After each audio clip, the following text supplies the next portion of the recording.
आणि त्यातल्या योगाला मी पुरस्कृत केलं.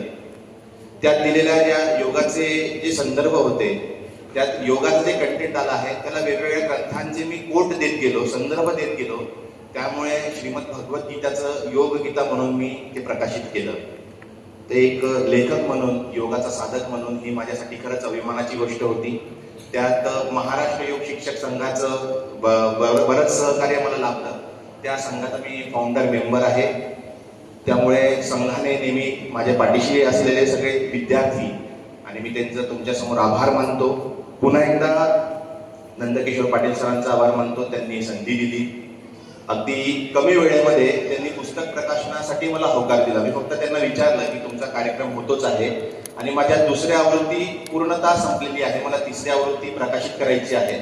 तर तुमच्या अंजनगावातलं हे जे व्यासपीठ आहे हे अतिशय उत्तम व्यासपीठ माझ्या पुस्तकासाठी असू शकतं.